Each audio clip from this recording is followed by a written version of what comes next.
Uma série de acontecimentos sucessivos, inundações, incêndios, vírus mortais, como nessa pandemia que estamos passando por esse momento atual, corrupção religiosa, política, né, moral, de toda a humanidade. Todos esses eventos trazem aquela pergunta que não quer calar. Quando, afinal, vamos ter paz? Eu sou Patrick Pimentel e convido você, a partir de agora, a estar conosco com mais um estudo Ensinos da Bíblia, o Caminho. E o tema de hoje, a volta de Cristo. Você, aí pela 106.3, pelas redes sociais, pelo Facebook, na página Adventistas Carazinho, acessa lá. Fica conosco agora, a partir desse momento, que eu tenho certeza que esse estudo, em companhia aqui com o irmão Mateus, que estará conosco hoje, compartilhando da palavra, tenho certeza que Deus vai abençoar a sua vida. Boa noite, Mateus. Tudo bem contigo? Boa noite, Patrick. Tudo bem? Olá, espectadores também. Mateus, você poderia fazer uma oração inicial para a gente começar o estudo de hoje? Com certeza. Convido a todos vocês que estão assistindo, ouvindo, fechar os olhos nesse momento para a gente falar com Deus. Santo e bondoso Deus, obrigado, Pai, por mais um dia na nossa vida. Obrigado por mais uma oportunidade de estarmos aqui compartilhando a tua mensagem e pedimos, em especial, que o Espírito Santo agora toque no coração daquelas pessoas que estão assistindo, que estão ouvindo, para que o Senhor possa falar diretamente ao coração de cada uma, explicando esses temas que a gente encontra na tua palavra, Senhor, para que possamos confortar o coração dessas pessoas com a esperança de que um dia, com certeza, teremos paz. Amém. Em nome de Jesus oramos. Amém. Amém. Mateus, estamos vendo que esse mundo está indo de mal a pior com todos esses acontecimentos, né? E para aquelas pessoas que já estão cansadas de tudo isso, né? Muitas até já perderam a esperança, né? Qual é a promessa que a palavra de Deus, a Bíblia Sagrada nos traz para que dê encorajamento, então, para mim, para você, para as pessoas que estão nos assistindo e nos ouvindo e para poder seguir adiante? Tem algum texto aí que você pode mostrar para nós a palavra de Deus? Com certeza. A Bíblia, né, Patrick, também os espectadores que estão ouvindo, a Bíblia é um livro repleto de promessas, de profecias, né? Conforme você estuda a Bíblia, você vê que muitas coisas já aconteceram, e isso dá base para a gente acreditar que as promessas que ainda não aconteceram, certamente ainda irão acontecer, né? E tem um texto que é muito interessante para você, principalmente no momento que a gente vive, né? João, o Evangelho de João, né, o capítulo 14, o verso 1 ao verso 3. Nós vamos ler junto, né? E enquanto você acha na sua Bíblia, é bem fácil de achar. Convidamos, né, Mateus, todos aqueles que estão aí acompanhando o programa para que abram suas Bíblias também, né? Acompanhem conosco aí nos versículos, capítulos. Nós estamos abrindo agora em João, capítulo 14, do 1 ao 3. É um verso bem conhecido e você vai acompanhando os outros versos que vão seguindo com a gente também. Nesse verso, a minha versão, ela diz assim: não se turbe o vosso coração, credes em Deus, crede também em mim, é Jesus falando, né? Na casa de meu pai há muitas moradas. Se não fosse assim, eu vou-lhe teria dito: vou preparar-vos lugar. E quando eu for e vos preparar lugar, virei outra vez e vos levarei para mim mesmo, para que onde eu estiver, estejais vós também. Olha que promessa bonita, né, do próprio Cristo, né, da boca de Cristo, ele diz, né, que ele está preparando uma morada e que ele vai nos buscar para que a gente esteja junto com ele eternamente. Então essa é a esperança. Muitos pensam que já acabou por aqui, né? Aqui a nossa única chance de ter uma vida melhor, mas a Bíblia tem algo mais separado. É verdade, com certeza, algo muito melhor, como a gente vai ver hoje. Mateus, nesse versículo que você leu, Jesus diz que ele prometeu voltar, né? Essa é a maior promessa da Bíblia.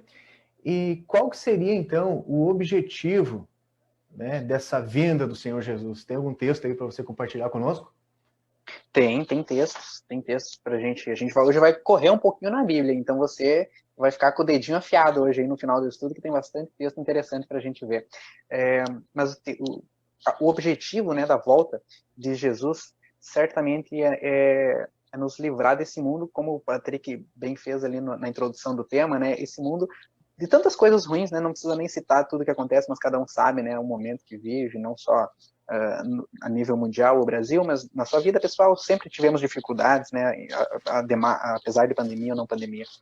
Então, convido você a abrir em Apocalipse 22, verso 12, para a gente ver um pouquinho qual que é o objetivo dessa volta de Cristo, né? Apocalipse capítulo 22, verso 12. A minha versão, ela diz assim, os 3 textos que eu vou ler, eles são bem parecidos. Então, primeiro a gente vai ler os textos, depois a gente vai comentar de maneira geral sobre eles. Apocalipse 22, verso 12 diz assim, e eis que venho cedo, e o meu galardão está comigo, para dar a cada um segundo a sua obra. Né? Talvez na sua versão está um pouquinho diferente, mas eu tenho certeza que quer dizer a mesma coisa. Né? As palavras usadas, às vezes, na Bíblia são sinônimos, né? De uma e de outra. O segundo verso que eu quero ler com vocês está no livro mais bonito da Bíblia, livro de Mateus. Né? Você pode abrir aí, capítulo 16 do livro de Mateus, o verso 27. Também é um verso bem conhecido, a gente vai ler junto. O livro de Mateus, então, no capítulo 16, o verso 27, diz assim na minha versão. Porque o Filho do Homem, Jesus, virá na glória de seu Pai, com os seus anjos, e então dará a cada um segundo as suas obras. Mais uma vez, o primeiro falou de uma recompensa, o segundo também está falando de uma recompensa. E o terceiro texto que eu quero ler com vocês está na carta de 2 aos Coríntios, né? Capítulo 5, verso 10. Né? Algumas pessoas falam Coríntias, né? Mas não tem Coríntias na Bíblia mesmo, né? 2 aos Coríntios. 2 aos Coríntios, que era uma região ali, os Coríntios.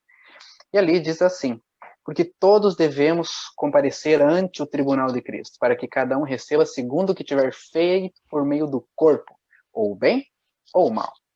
Então, a gente vê que o objetivo dessa vinda do Senhor realmente dar não a sentença, mas o resultado da sentença, né, de um julgamento, é para dar a execução, né, quando a gente executa, quando a gente determina se um aluno é bom ou não, é como se ele escrevesse ali na provinha, né, quem tirou 10, quem não tirou 10, né, ele está dando o resultado segundo as suas obras, né.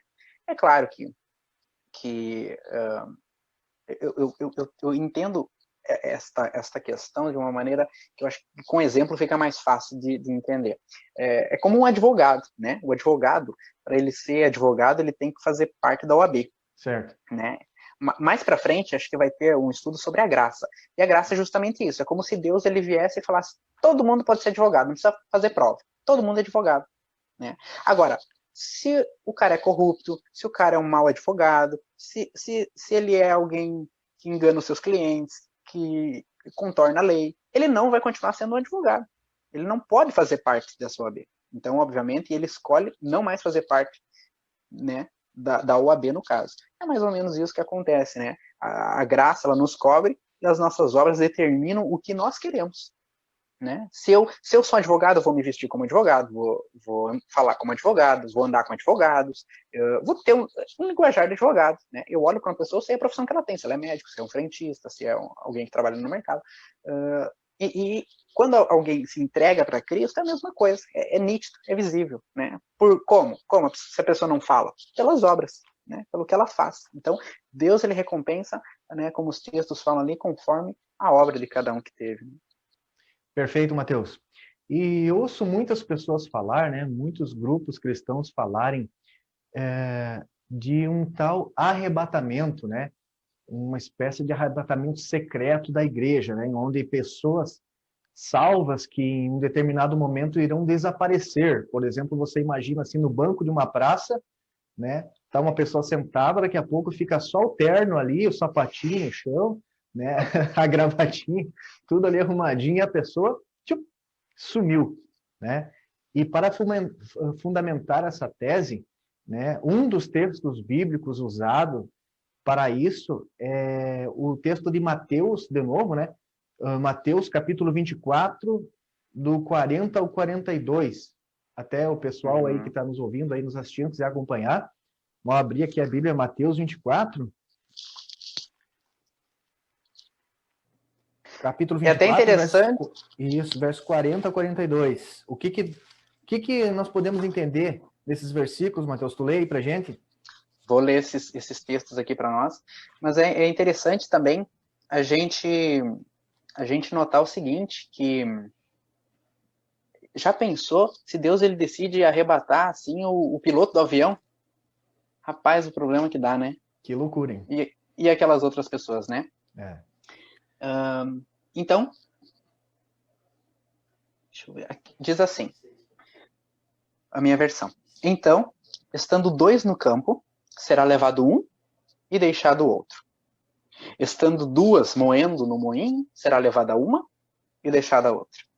Vigiais, pois, porque não sabeis a que hora há de vir o vosso Senhor.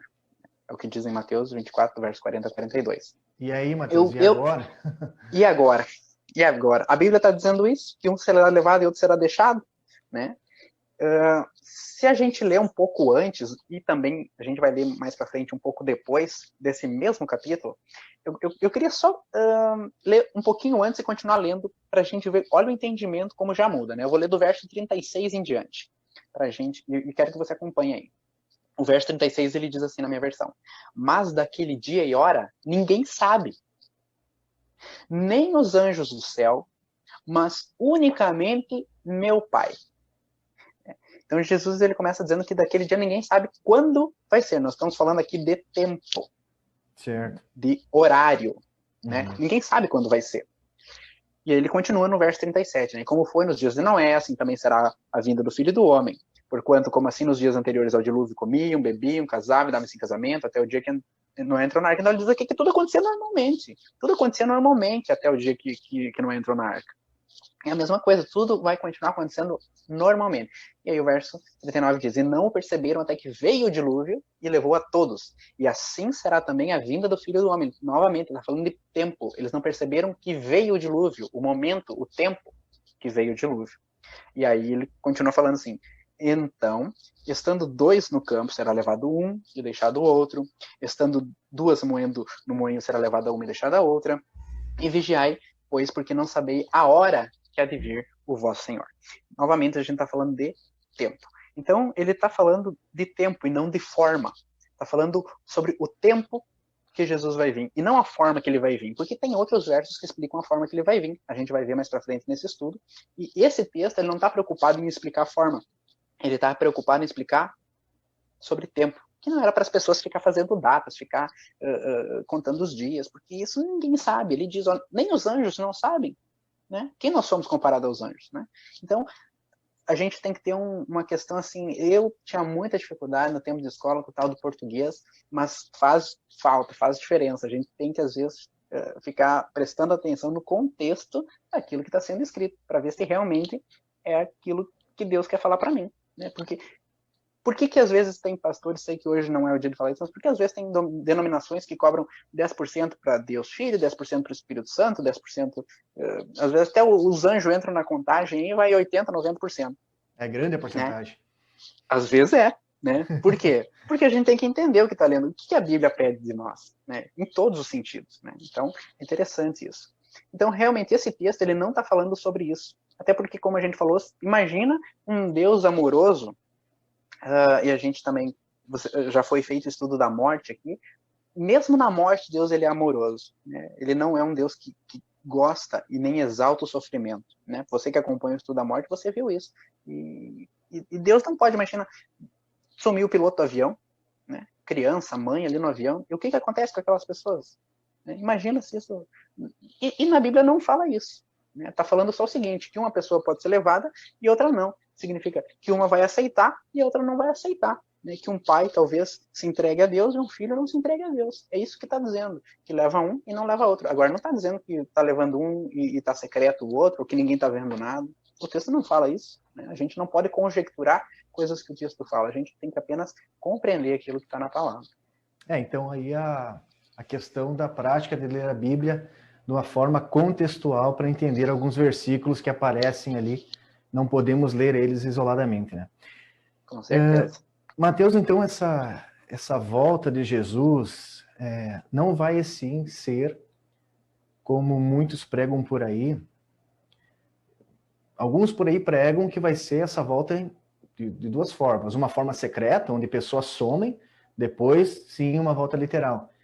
Mas é interessante que, desde que o apóstolo João escreveu o Apocalipse, né, até 1830, ninguém falava nisso, né? Todos os reformadores, né, Lutero, entre outros ali, criam numa única volta gloriosa de Jesus Cristo, né? Então, só depois dali que começou, então, essa teoria de um arrebatamento secreto, né? Começou ali um das pessoas que fundamentou isso aí foi John Nelson Darby, né? Um escritor anglo-irlandês, né? Influenciado ali pelos escritos de um jesuíta chamado Francisco Ribeira, né? Que começaram então com toda essa teologia, e isso começou a se espalhar de uma forma muito grande e forte e se infiltrou dentro do cristianismo, né? Mas se não, então nós temos aí 1.800 anos aí de silêncio total sobre esse assunto, né? Só depois de um tempo aí que o pessoal começou a introduzir essa nova forma de crer na vinda de Cristo, né? Mas vemos aqui que não é o correto. Mateus, então, como será? Será algo silencioso mesmo? Como, vamos dizer que a gente está aceitando esse arrebatamento secreto. Mas o que a Bíblia diz? Será algo silencioso a volta de Cristo? Era o que eu ia dizer, vamos deixar a Bíblia falar, né? A Bíblia, ela explica por completo esse assunto, né? Eu quero que você abra o livro de Salmos, né? Para achar o livro de Salmos é a coisa mais fácil. Você fecha a Bíblia e abre. Quando abrir no meio, é Salmos, né? Fácil. Bem prático. Salmos, capítulo 50, o verso 3 e o verso 4. Olha o verso que está escrito lá pra gente. Diz assim: virá o nosso Deus e não se calará. Um fogo se irá consumindo diante dele, e haverá grande tormenta ao redor dele. Chamará os céus lá do alto e a terra para julgar o seu povo. Então pensa, o verso está claríssimo, né? Virá o nosso Deus e não se calará, né? O fogo vai se consumindo. Você já viu um fogo que não faz barulho? Você já viu uma tormenta que não faz barulho, né? São coisas que o verso cita. Não é impossível, né? Então será algo barulhento, né? Tem mais algum texto aí, Mateus?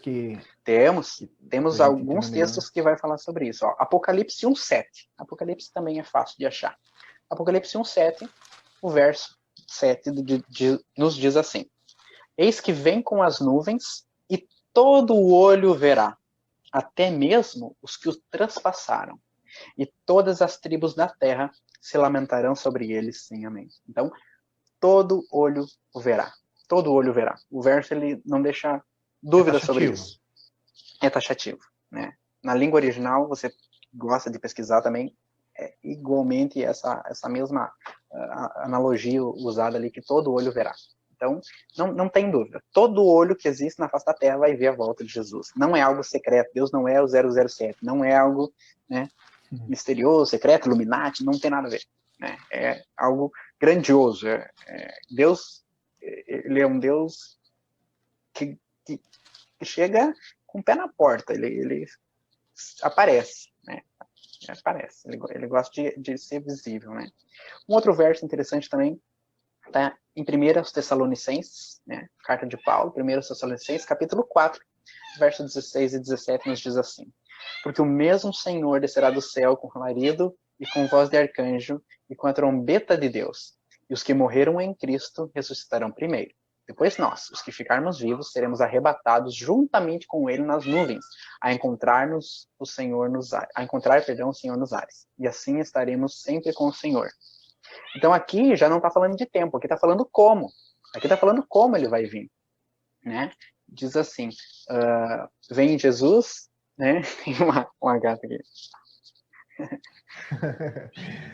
Quer participar do estudo também. Ela tá junto aqui. Está ansiosa pela volta de Jesus. Amém. Então ele vem do céu, né, com alarido, com voz de arcanjo, o verso diz, né, e com a trombeta de Deus. E aí, os que morreram em Cristo, eles ressuscitam. E depois nós, os que ficarmos vivos, se estivermos vivos por ocasião da volta de Jesus, seremos arrebatados juntamente com aqueles que tinham morrido e ressuscitaram. E aí a gente vai se encontrar com ele, com o Senhor nos ares, né? Cristo nem desce para a terra. E assim estaremos para sempre com o Senhor. Então, olha quanta informação em poucos versos, se a gente tem um olhar atento na palavra. Então será um evento totalmente audiovisual, pelo que você está lendo aí. Exatamente, exatamente. E eu gostaria de compartilhar um último texto com vocês, que é lá em Mateus 24 também, do verso 27 ao 30, que é a minha versão, ela diz assim: porque assim como o relâmpago sai do Oriente e se mostra até o Ocidente, assim será também a vinda do Filho do Homem. Pois onde estiver o cadáver, aí se ajuntarão as águias.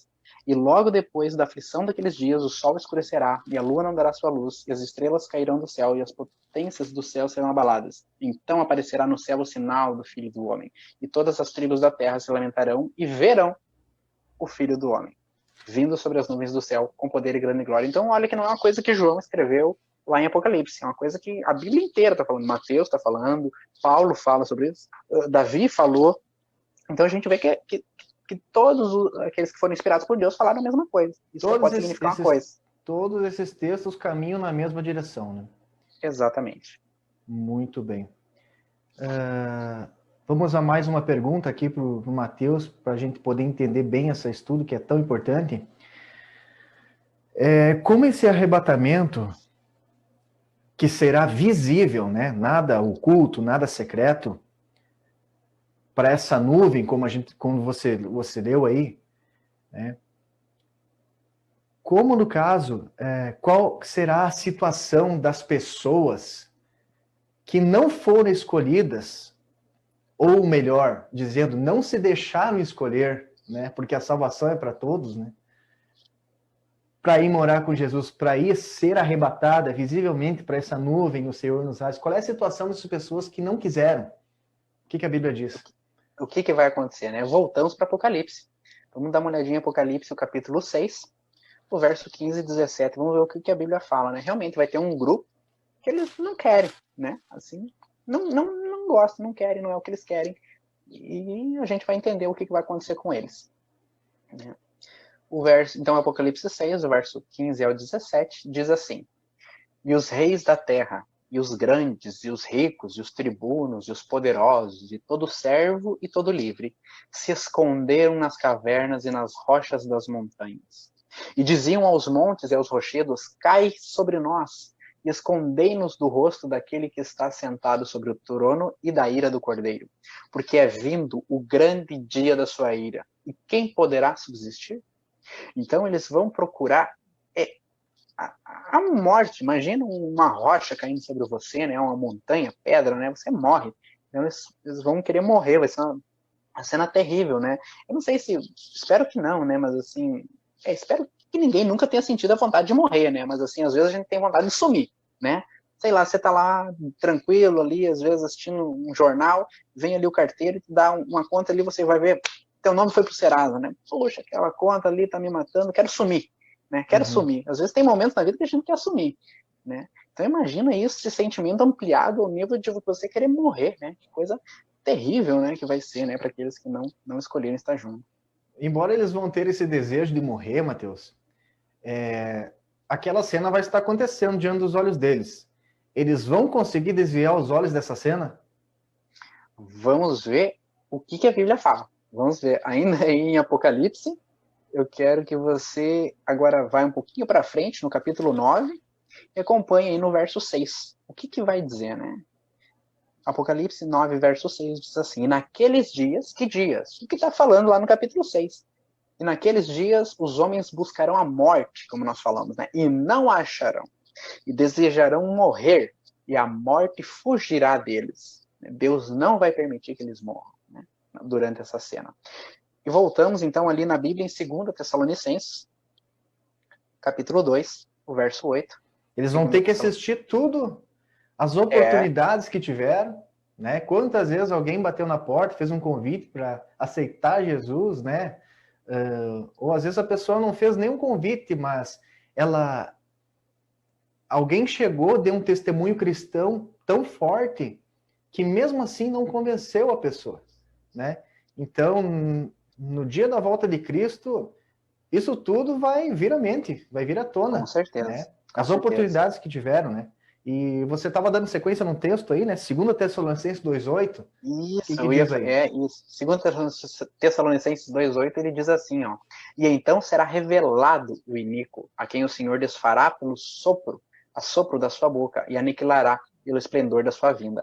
Então, a vinda de Deus, ela é tão esplendorosa que revela ali quem não escolheu. Porque às vezes não é só a pessoa que não teve a oportunidade, não é só a pessoa que não se deixou levar, mas aquela pessoa, às vezes, que vai na igreja, em todo culto de segunda, terça, quarta e quinta, pastor que prega, às vezes ele está ali pregando uma coisa, mas não está vivendo. O verso diz que será revelado o iníquo, né? A gente terá ciência de quem é, e eles, obviamente, terão essa ciência das oportunidades que perderam. Muito bem. E então eles vão assistir toda a cena depois de cada caso, a pessoa ter totalmente ciência, né, do que aconteceu, que teve todas as chances possíveis de aceitar e não aceitou. Então, sim, né, será a pessoa ali destruída pelo aquele fogo que desce, né, com aquela glória de Jesus, né, porque Jesus, a manifestação da vinda dele é contra o pecado, e aquelas pessoas ali estiveram amarradas, abraçadas ao pecado e, por consequência, vão ser, no caso, destruídas juntas. Mas aqueles que foram arrebatados para essa nuvem, né? Para onde eles vão mesmo, né? Estão ali na nuvem, com Jesus, nos ares. Eles vão para onde? Qual é que é a situação?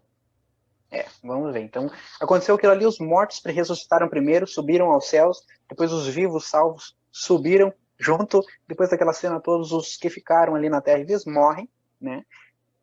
Morrem. E esses, agora, vamos ver o que a Bíblia diz. Apocalipse, capítulo 20, verso 4.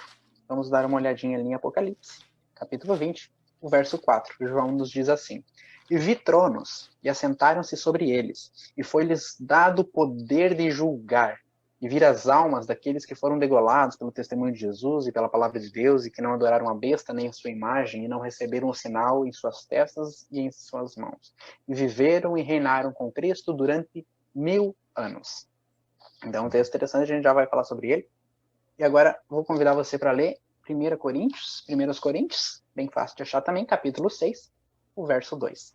Diz assim, a minha versão: Não sabeis vós que os santos hão de julgar o mundo? Ora, se o mundo deve ser julgado por vós, sois porventura indignos de julgar as coisas mínimas? Então, está dizendo que os santos vão julgar o mundo. E Apocalipse começa assim também: Vi tronos, assentaram sobre ele, e foi dado o poder de julgar. Então, os santos, eles dão julgar juntamente com Deus. O que é julgar? A gente, às vezes, diz assim, essa pessoa está sendo julgada, essa pessoa está sendo condenada. Não é a mesma coisa. Julgar e condenar é bem diferente. Julgar, num julgamento só tem pessoas condenadas? Não, tem pessoas inocentes também. Então, quando a gente julga, é entender o que está acontecendo, né? Julgar é você ter ciência dos fatos para entender o que está acontecendo. E para que precisa ter um julgamento no céu, se os santos já estão lá e os outros já morreram? É justamente porque imagina você vai na igreja com a sua esposa, o seu esposo, seus filhos, e aí você chega aquele dia, Jesus volta, você vai para o céu, e aí você olha lá, de repente, pensa, puxa, cadê minha esposa? Olha ali, não está ali. Né? Mas por que ela não está aqui se ela ia comigo para a igreja, morava junto, era uma pessoa boa, ajudava os outros? Aí a gente até vai ver isso um pouquinho, acho que mais adiante. Vem Deus, ele tem o livro da vida de cada um, nós vamos ali ver, e aí Deus mesmo ele vai nos auxiliar nesse julgamento. Mas olha aqui, o que se passava na cabeça dela, o que ela fazia quando você não estava perto, né? Ou o que ela fazia sozinha, o sentimento verdadeiro do coração dela era esse, e ela nunca escolheu estar aqui comigo. Ela escolhia estar ali junto contigo, mostrando que fazia o bem, mas na verdade, olha aqui como que funcionava. Então a gente vai julgar, a gente vai entender porque muitas pessoas não estão lá. E porque muitas pessoas estão. Porque você pensa, o rei que mandou serrar no meio Isaías também vai estar no céu. Imagina o encontro deles lá, né? Então, ele tem que entender também porque como que esse rei está aqui, se ele me mandou, né, me matar. Estevão, que foi apedrejado, vai chegar no céu e encontrar Paulo, né? Poxa, como que esse cara está aqui, né? Então esse julgamento ele serve para entender Por que as pessoas estarão lá? Por que as pessoas não estarão lá? Porque a promessa é que lá não haverá morte, nem choro, nem dor, nem pranto. E imagina como seria você viver lá sem a pessoa que você ama e sem entender por que ela não está lá.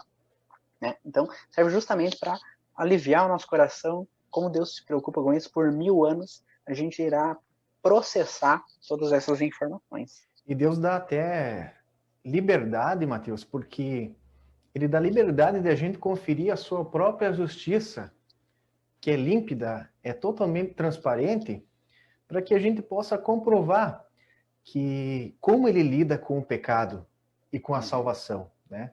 De forma totalmente justa, né?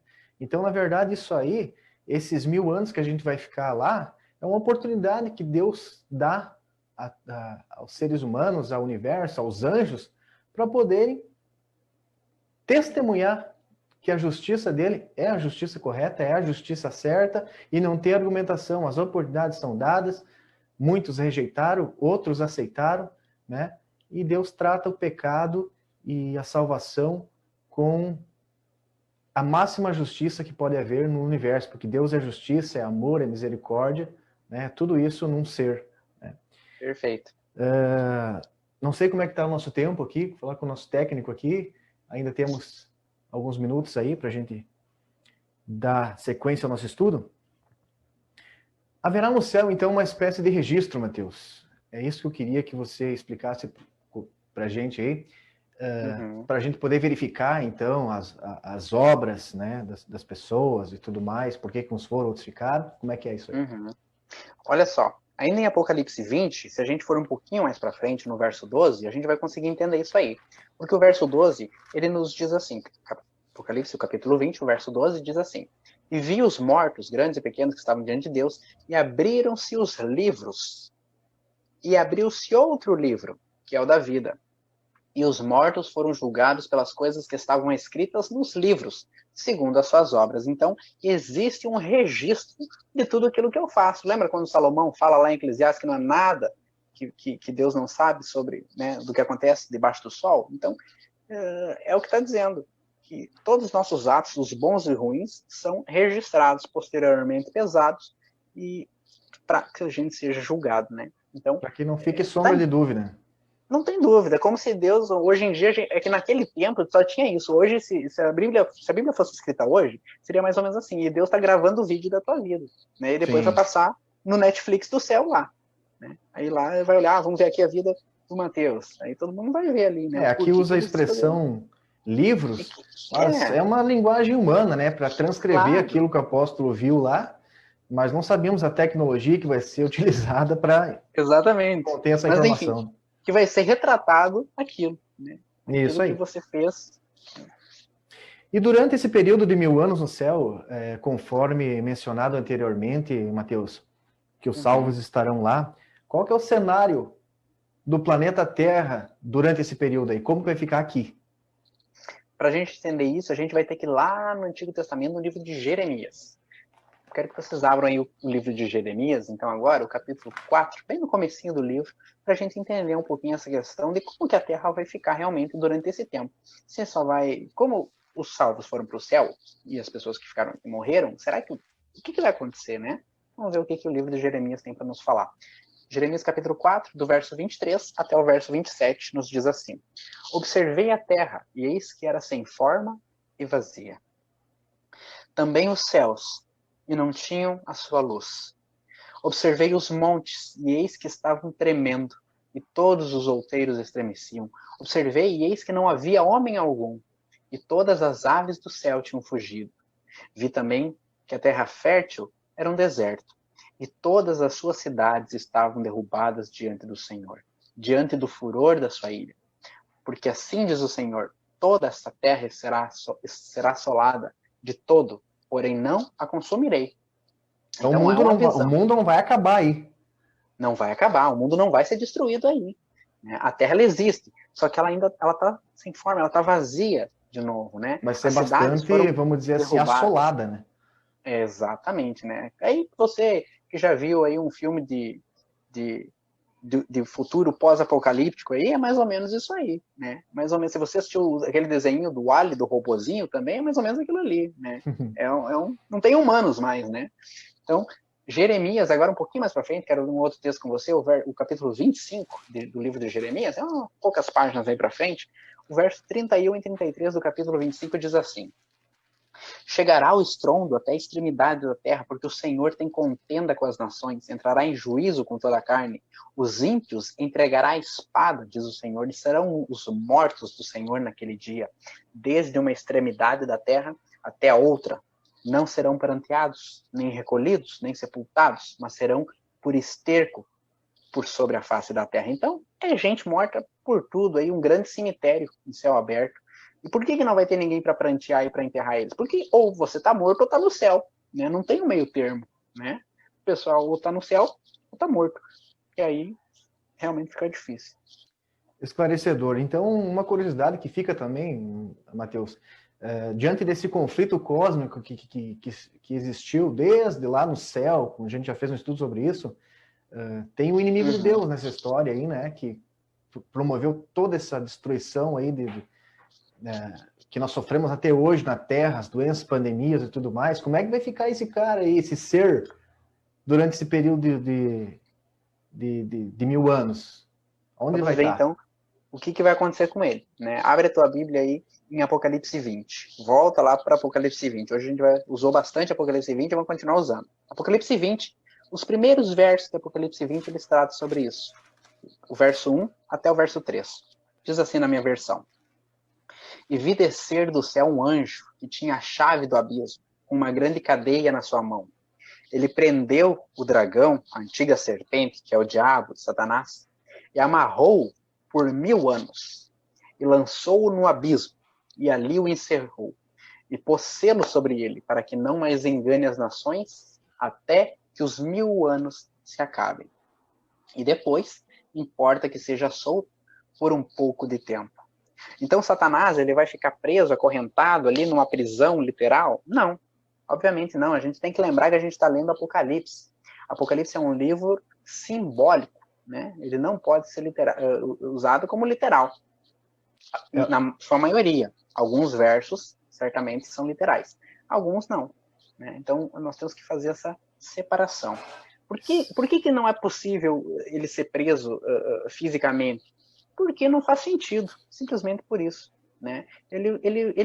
Qual que é a profissão do diabo, né? É tentar as pessoas, levar as pessoas ao pecado. E se as pessoas vão estar no céu e as pessoas que estão na terra estão mortas, quem ele vai ter para tentar? Então, uma prisão. digamos que ele está preso aí por uma cadeia de circunstâncias, né? Exatamente, é uma prisão circunstancial, porque ele não tem o que fazer. Ele tem, imagina, você gosta de fazer comida e ver TV. Imagina se eu tiro a tua TV e tiro o teu fogão, o que tu vai fazer? Tá preso. Não vai fazer nada, tá preso, né? É a mesma coisa. Entendi. Então, é mais ou menos nesse sentido. Por 1000 anos ele não pode fazer nada. Né? Então, Mateus, gente tendo visto essa explicação, né, após os salvos, então, terem passado esses 1000 anos no céu, como diz a Bíblia, comprovando ali a forma justa, né, como já falamos anteriormente, de como Deus trata ali do pecado, né, da salvação, o que vai acontecer, né, pós-milênio, digamos assim? Pois é. Interessante a gente ver, né? Por que a Bíblia fala de 1000 anos? Será que depois de 1000 anos a gente não vai mais morar no céu? É exatamente isso. A Bíblia fala isso, que os salvos que viverão a eternidade com Deus não vão morar no céu. Eles vão morar num outro lugar. E a Bíblia fala isso em Apocalipse 21. Um capítulozinho para frente ali bem fácil. Apocalipse 21, verso 2, diz assim: e eu, João, vi a santa cidade, a nova Jerusalém, que de Deus descia do céu, adereçada como uma esposa ataviada para o seu marido. Então, a cidade santa, ela desce para onde? Para a terra. Ela desce do céu para a terra. Né? A nova Jerusalém. Né? Continuando, então, eu não sei se o Patrick tem alguma coisa para falar. Tem uma dúvida aqui. mais alguma coisa acontece, no caso, depois que essa cidade santa desce lá no céu, vai acontecer que essa cidade santa vai descer, como você bem colocou aqui. E pós-milênio, na Terra, alguma coisa acontece na Terra, Matheus? Acontece também. Interessante que esse período de milênio ele vale para essas duas situações, tanto para quem está no céu, como para quem está na Terra. A Bíblia também fala sobre isso. Volta ali um capítulo agora, capítulo 20 de Apocalipse, e acompanha o verso 5. Diz assim na minha versão. Mas os outros mortos não reviveram. Que outros mortos? Os que morreram na vinda de Jesus. Porque se não tem eles, não tem outros mortos. Tem os vivos e os mortos agora, né? Então, os outros mortos, eles não reviveram até que os 1000 anos se acabaram. Esta é a primeira ressurreição. Então, quando acaba os 1000 anos, esses mortos que morreram e ficaram na Terra, agora eles ressuscitam. Eles vivem de novo. Para quê? Para ter uma segunda oportunidade? Não. A Bíblia também explica o porquê que eles ressuscitam, né? O verso 8 do capítulo 20, aí ele explica o porquê que eles ressuscitam. Porque quando eles ressuscitam, agora Satanás tem o que fazer, né? E o verso 8 do Apocalipse 20 diz assim: e sairá a enganar as nações. Quem sairá? Satanás. E sairá a enganar as nações que estão sobre os 4 cantos da terra, Gog e Magog, cujo número é como a areia do mar, para as ajuntar em batalha. Então ele vai agora com força ali naqueles que ressuscitou. A gente não sabe, a Bíblia não fala o que ele vai falar, mas ele pode até dizer assim: eu ressuscitei vocês, e agora a gente está vindo essa cidade aí, vocês estão vendo, vamos tomar o que é nosso, né? Ele vai usar de alguma discurso. Vai se achar ali o autor da vida. Exatamente. Para tentar batalhar ainda contra a Cidade Santa. Isso é o que a gente conhece comumente aí, às vezes é difundido até de maneira errada, mas a gente conhece como o Armagedon. Né? Esse é o Armagedon. Esta guerra que será travada, né? Que Satanás, então, com os mortos ali. Você que já viu a cena de filme de zumbi, é bem aquilo ali que vai acontecer, porque cada um ressuscita da forma que morreu, sem pé, sem braço, sem cabeça, com furo no olho, né? Bem um zumbi ali, e vão tentar sitiar a Cidade Santa, né? É interessante porque na Bíblia diz que os salvos, né, na ressurreição, eles são tanto os mortos, né, como os vivos, eles ganharão um corpo transformado, né? Mas isso não vai acontecer com os perdidos. Quando eles ressuscitam, eles não têm um corpo transformado, né? Então, do mesmo jeito que eles desceram a cova com as suas enfermidades, eles vão ressurgir, né? Exatamente. E para receber ali, então, né, a sua sentença.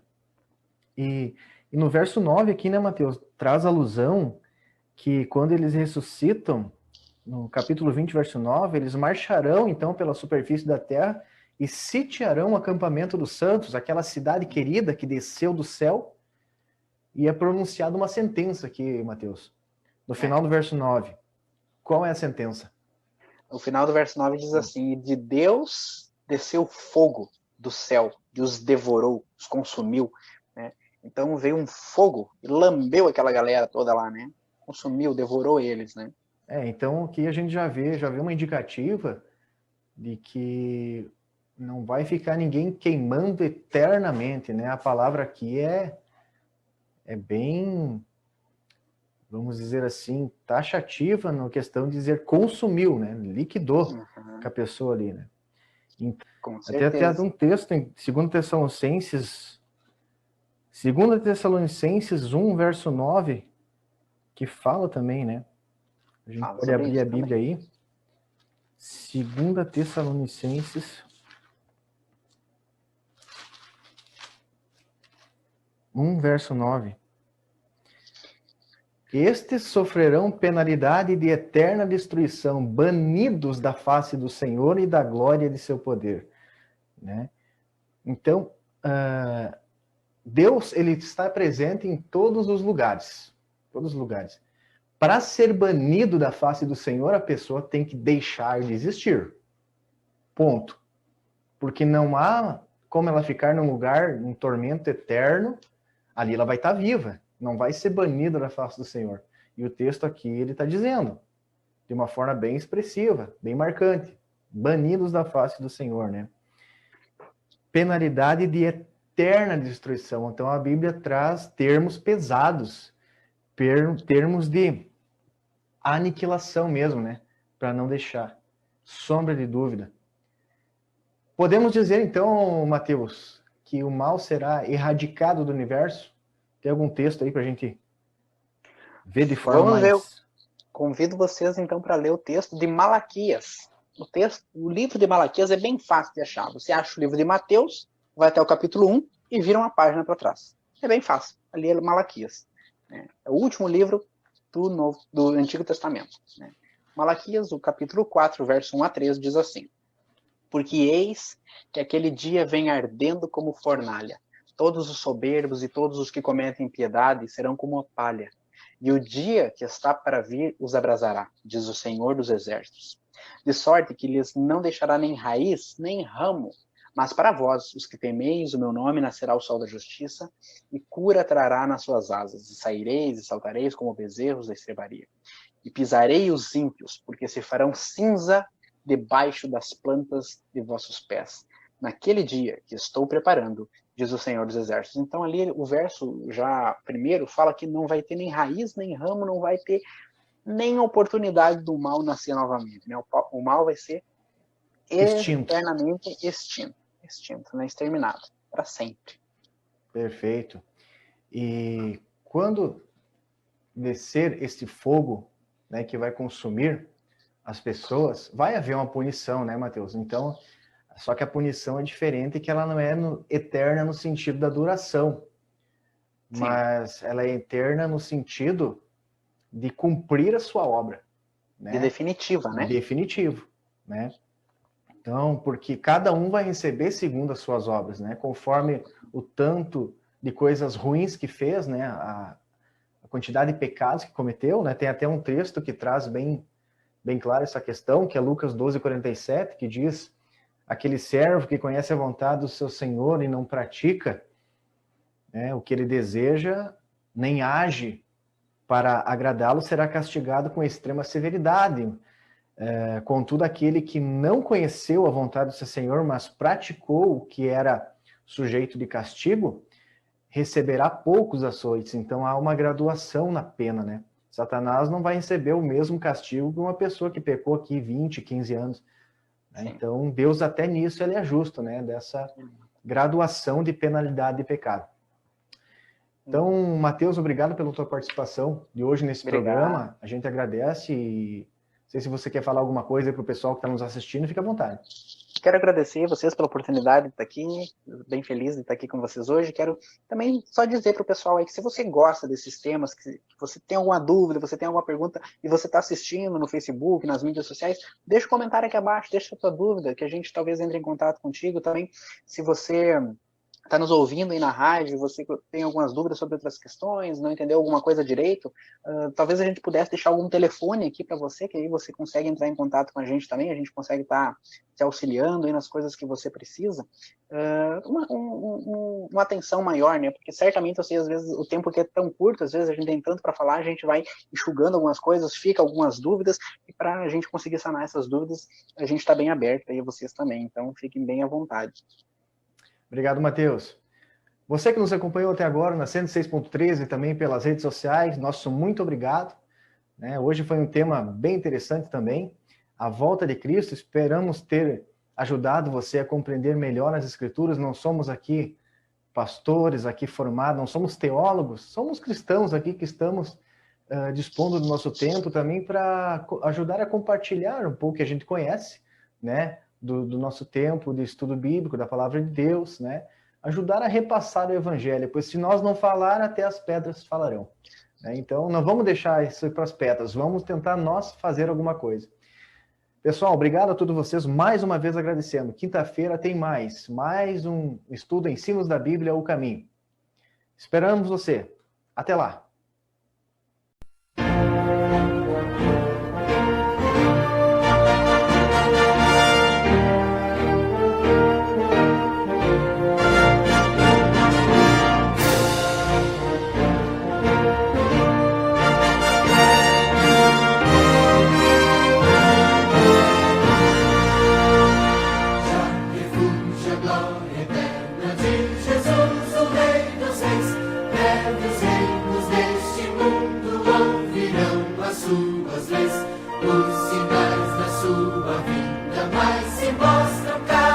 Deus.